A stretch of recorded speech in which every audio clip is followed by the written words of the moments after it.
Hello നമസ്കാരം, രഞ്ജിത്ത്. നമ്മൾ സ്ഥിരമായി കേൾക്കുന്ന ഒരു വാക്കാണ് കൊളാബറേഷൻ. എന്താണ് ശരിക്കും കൊളാബറേഷൻ എന്ന് പറഞ്ഞാൽ? ഈ കൊളാബറേഷൻ എങ്ങനെ നമുക്ക് പ്രാവർത്തികമാക്കാം? നമ്മളുടെ ഒക്കെ ബിസിനസ്സുകളെ അടുത്ത ലെവലിലേക്ക് കൊണ്ടുപോകാൻ പറ്റുന്ന, പ്രത്യേകിച്ചും ഫ്യൂച്ചറിൽ ഏറ്റവും അധികം പ്രസക്തമായ ഒരു വാക്കാണ് കൊളാബറേഷൻ. ഈ കൊളാബറേഷൻ ഏകദേശം 5 തരത്തിൽ നമുക്ക് ചെയ്യാവുന്നതാണ്. ഏതൊക്കെ തരത്തിലാണ് മറ്റ് കമ്പനികളുമായി, ഈവൻ കോമ്പറ്റീറ്റേഴ്സുമായി പോലും കൊളാബറേഷൻ ഉണ്ടാക്കിക്കൊണ്ട് മുന്നോട്ട് പോകാൻ സാധിക്കുക? അതെങ്ങനെ നമ്മുടെ ബിസിനസ്സിന് ബെനിഫിറ്റ് ആവും എന്ന് നമുക്ക് നോക്കാം. ഏറ്റവും ആദ്യത്തെ കൊളാബറേഷൻ മെത്തേഡ് എന്ന് പറയുന്നത് സ്ട്രാറ്റജിക് അലയൻസസും പാർട്ട്ണർഷിപ്പുകളുമാണ്. പലപ്പോഴും പല ബ്രാൻഡുകളുമായിട്ട് ഏകദേശം ഒരുപോലെ ചിന്തിക്കുന്ന, ഒരേ ടാർഗറ്റ് ഓഡിയൻസ് ഒക്കെയുള്ള ബ്രാൻഡുകളുമായി നിങ്ങളൊരു സ്ട്രാറ്റജിക് അലയൻസിനോ ഒരു കൊളാബറേഷനോ ഒരു ജോയിന്റ് വെഞ്ചറിനോ ഒക്കെ പോവുകയാണെങ്കിൽ ഒരുപക്ഷെ 2 ബ്രാൻഡുകൾക്കും അത് യൂസായി വന്നേക്കാം. ഒരു ചെറിയ എക്സാമ്പിൾ പറയുകയാണെങ്കിൽ, സ്റ്റാർബക്സ് ഇന്ത്യയിൽ ടാറ്റയുമായിട്ടുള്ള ജോയിന്റ് വെഞ്ചറാണ് ഏറ്റവും പ്രധാനപ്പെട്ട ഒരു കാര്യം.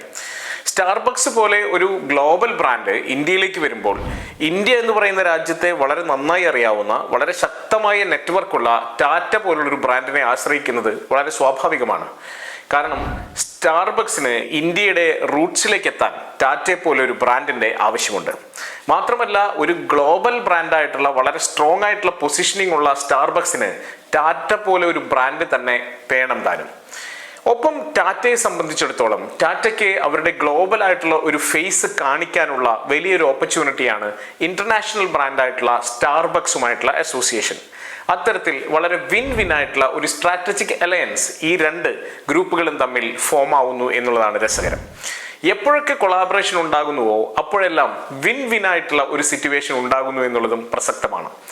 നിങ്ങളുടെ ഓർഗനൈസേഷനിൽ, നിങ്ങളുടെ ബിസിനസ്സിനകത്ത് ഇത്തരത്തിൽ വിൻ കൊളാബറേഷനുകൾ ഉണ്ടാക്കാൻ സാധിക്കുന്ന ബ്രാൻഡുകൾ ഏതാണെന്ന് ലിസ്റ്റ് ചെയ്യുക. ഇത്തരത്തിലുള്ള സ്ട്രാറ്റജിക് അലയൻസസിനും കൊളാബറേഷൻസിനും റെഡിയാവുക. നിങ്ങൾക്ക് ഒരുപാട് മുന്നേറാൻ കഴിയുമെന്നുള്ളത് ഉറപ്പാണ്. അടുത്ത ടൈപ്പ് ഓഫ് കൊളാബറേഷൻ എന്ന് പറയുന്നത് ഔട്ട്സോഴ്സിങ്ങിലൂടെയുള്ള കൊളാബറേഷനാണ്. എല്ലാ കാര്യങ്ങളും നമ്മൾ നമ്മളുടെ കമ്പനിക്ക് അകത്ത് തന്നെ ചെയ്യണമെന്ന് നിർബന്ധമില്ല. നമുക്ക് എക്സ്പെർട്ടീസ് ഇല്ലാത്ത മേഖലകളിൽ പല കാര്യങ്ങളും നമുക്ക് ഔട്ട്സോഴ്സ് ചെയ്യാവുന്നതാണ്. ഇത്തരത്തിൽ HR പ്രോസസ്സുകളും അക്കൗണ്ടിങ് പ്രോസസ്സുകളും എല്ലാം പല കമ്പനികളും ഔട്ട്സോഴ്സ് ചെയ്യുന്നുണ്ട്. ഗൾഫിലെയും യൂറോപ്പിലെയും എല്ലാം പല കമ്പനികളും HR പ്രോസസ് ഔട്ട്സോഴ്സിംഗ് ഒക്കെ ഇന്ത്യയിലേക്കാണ് ചെയ്യുന്നത്.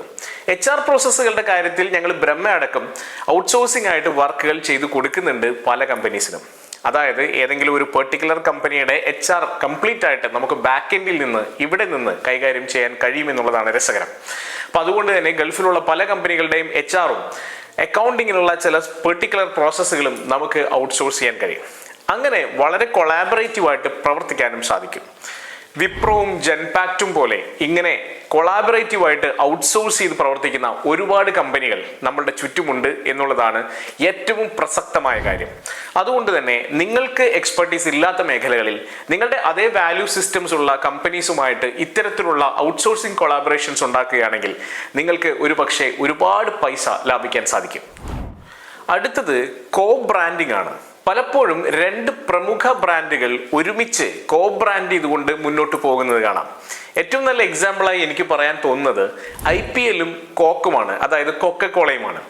IPLഉം കൊക്കക്കോളയും തമ്മിലുള്ള വളരെ സ്ട്രോങ് ആയിട്ടുള്ള ഒരു എഗ്രിമെന്റ് വെച്ചുകൊണ്ട് അവർ കോ ബ്രാൻഡ് ചെയ്തുകൊണ്ട് മുന്നോട്ട് പോകാറുണ്ട്. ഒരുപാട് IPLകളിൽ കൊക്കക്കോള അവരുടെ ഡിഫറെൻ്റ് ആയിട്ടുള്ള ക്യാമ്പയിനുകൾ അവതരിപ്പിച്ചിട്ടുണ്ട്. IPL വരുമ്പോഴൊക്കെ നമുക്ക് കൊക്കക്കോള എന്ന് പറയുന്ന ബ്രാൻഡിന്റെ പേര് കൂടി ഓർമ്മ വരുന്നത് ഇതുകൊണ്ടുകൂടിയാണ്.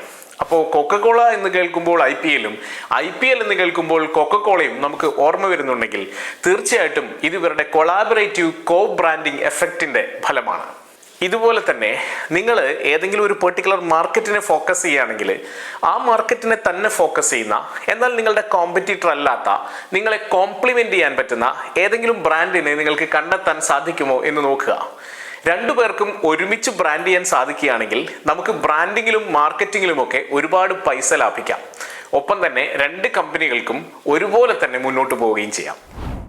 മറ്റൊരു ടൈപ്പ് ഓഫ് കൊളാബറേഷൻ എന്ന് പറയുന്നത് സപ്ലൈ ചെയിൻ കൊളാബറേഷൻസ് ആണ്. പലപ്പോഴും ഏതെങ്കിലും ഒരു പെർട്ടിക്കുലർ കാര്യം ഒരു സ്ഥലത്ത് നിന്ന് മറ്റൊരു സ്ഥലത്തേക്ക് എത്തിക്കണമെങ്കിൽ 2 ബ്രാൻഡുകൾക്ക് കൊളാബറേറ്റ് ചെയ്തുകൊണ്ട്, ഒരേ സ്ഥലത്തേക്ക് തന്നെയാണ് എത്തിക്കേണ്ടതെങ്കിൽ തീർച്ചയായിട്ടും കൊളാബറേറ്റ് ചെയ്തുകൊണ്ട് നമുക്ക് എത്തിക്കാവുന്നതാണ്.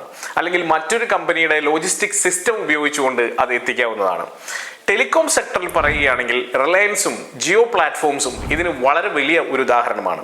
റിലയൻസും ജിയോ പ്ലാറ്റ്ഫോംസും പല സ്ഥലങ്ങളിലും, പ്രത്യേകിച്ചും പല ഫോറിൻ കൺട്രീസിലും അടക്കം നോക്കിയയുടെയും എറിക്സന്റെയും ഒക്കെ പലതരത്തിലുള്ള ലോജിസ്റ്റിക്സ് മെത്തേഡുകൾ അല്ലെങ്കിൽ ഇവരുടെ ഡിസ്ട്രിബ്യൂഷൻ ഇൻഫ്രാസ്ട്രക്ചർ കൃത്യമായി ഉപയോഗിക്കാറുണ്ട്. അപ്പോൾ ഇത്തരത്തിൽ ഇങ്ങനെയുള്ള കമ്പനികളുമായി കൊളാബറേറ്റ് ചെയ്യുന്നതിലൂടെ, സോഫ്റ്റ്വെയറും ഹാർഡ്വെയറും തമ്മിലൊക്കെ കൊളാബറേറ്റ് ചെയ്യുന്നതിലൂടെ വലിയ തരത്തിലുള്ള ഒരു ഡിസ്ട്രിബ്യൂഷൻ റെവല്യൂഷൻ തന്നെ സൃഷ്ടിച്ചെടുക്കാൻ സാധിക്കും. മറ്റൊന്ന് API പാർട്ട്ണർഷിപ്സും അതുപോലെ തന്നെ ടെക്നോളജി ഇൻ്റഗ്രേഷനും ഒക്കെയാണ്. നമ്മൾ ഏറ്റവും കൂടുതൽ ഉപയോഗിക്കുന്ന ഗൂഗിൾ പേയും ഫോൺ പേയും എല്ലാം ഇത്തരത്തിലാണ് ടെക്നോളജി ഇൻ്റഗ്രേഷൻ ബാങ്കുകളുമായി നടത്തുന്നത്. ഫോൺ പേ, ആക്സിസ് ബാങ്ക്, ICICI ബാങ്ക് പോലുള്ള ബാങ്കുകളുമായി നടത്തിയിട്ടുള്ള ടെക്നോളജി ഇൻ്റഗ്രേഷൻ മൂലമാണ് ഇന്ന് നമ്മളുടെ പേയ്മെൻറ്റ് സിസ്റ്റംസ് ഇത്രയും ഈസി ആയിട്ട് മാറിയിട്ടുള്ളത് എന്നുള്ളതാണ് സത്യം.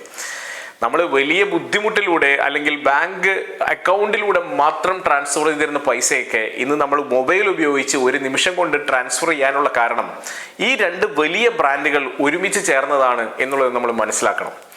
ചുരുക്കി പറഞ്ഞാൽ കൊളാബറേഷൻസ് നമ്മുടെ ജീവിത രീതിയെ തന്നെ മാറ്റിമറിക്കുന്നുണ്ട്. അതിലുപരിയായി ഒരു ബിസിനസ്സുകാരനെ സംബന്ധിച്ചിടത്തോളം ആ ബിസിനസിന്റെ എഫിഷ്യൻസിയെ ഒരുപക്ഷെ 100 മടങ്ങ് വരെ ഇൻക്രീസ് ചെയ്യാൻ പല കൊളാബറേഷൻസും സഹായിക്കും. ഇത്രയും കാലം കൊളാബറേറ്റ് ചെയ്യാതെ ഇരുന്നത് എന്തുകൊണ്ടാണ് എന്ന് പോലും നമ്മൾ ചിലപ്പോൾ ആലോചിച്ചു പോകാൻ സാധ്യതയുണ്ട്. നിങ്ങൾ ചെയ്യേണ്ടത് ഇത്ര മാത്രമാണ്. ഈ പല ടൈപ്പ് കൊളാബറേഷൻസിൽ ഏതൊക്കെ കൊളാബറേഷൻസ് ആണ് ഏതൊക്കെ ബ്രാൻഡുകളുമായി നിങ്ങൾക്ക് ചെയ്യാൻ സാധിക്കുക എന്ന് ആലോചിക്കുക. നിങ്ങളുടെ അതേ ടാർഗറ്റ് ഓഡിയൻസിനെ, നിങ്ങളുടെ അതേ മാർക്കറ്റിനെ, നിങ്ങളുടെ അതേ സ്ഥലത്തെ ഒക്കെ ഫോക്കസ് ചെയ്യുന്ന ബ്രാൻഡുകളുമായി തീർച്ചയായിട്ടും കൊളാബറേഷൻ സാധ്യമാണ്. ഓപ്പൺ ആയിട്ടുള്ള ഒരു കമ്മ്യൂണിക്കേഷന് മുതിരുക മാത്രമാണ് ആദ്യം നിങ്ങൾ ചെയ്യേണ്ടത്. രണ്ടുപേരുടെയും റിക്വയർമെന്റ്സും നീഡ്സും എല്ലാം കൃത്യമായി അനലൈസ് ചെയ്തതിന് ശേഷം തീർച്ചയായിട്ടും ഒരു കൊളാബറേറ്റീവ് എഗ്രിമെന്റ് കൂടി വെച്ചാൽ തീർച്ചയായിട്ടും നിങ്ങൾക്ക് കൊളാബറേഷൻ ആരംഭിക്കാം. All the best.